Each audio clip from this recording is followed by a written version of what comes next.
Bugünkü məclisin şanı şöhrəti, xoş gəlmisən bu meydana tazə bəy.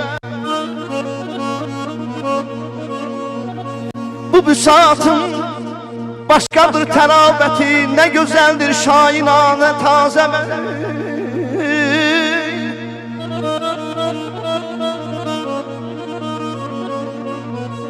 Mərifətli bir cavansan, qoy çox olsun sən kimi.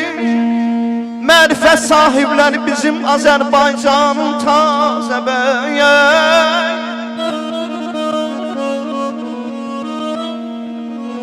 Sən nə əmr etsən bizə canla başı ilə hazırıq.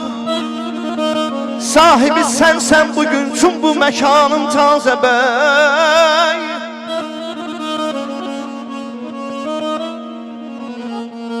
Eşqimin gülşən xəzan görməsin, bağında hər zaman bağ olsun ay bəy.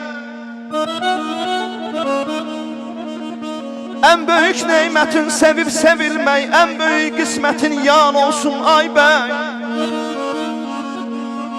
Vətənə qeyrətli oğul qız verən, toy üçün tər töküb tədarik görən, bugünkü məclisi nura döndərən. Atalar, analar var olsun ay bəy, əzizim haraylar, yar yanım haraylar. Bizim tazə bəyimizdən ibrət götürsün cəmi bütün subaylar.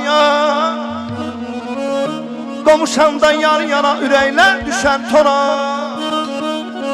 Allah bir evlad pay versin bir neçə aydan sonra. Ay aman, aman aydadır deyirəm ay bəy.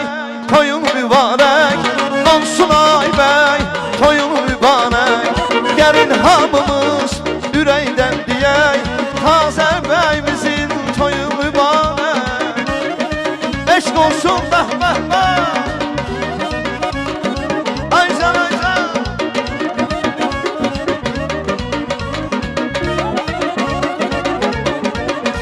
Ay tarçı köklə tananı, incətirləri dindir, dəhciyəlün işləsin qəlbimizin sevinci. Tarçı köklə tananı, incətirləri dindir, dəhciyəlün işləsin qəlbimizin sevinci. Toy günüdür əlşanım, yaxşı yaxşı əlşanım. Onlar gül qız qəşəng, hamıdesin ürəklər.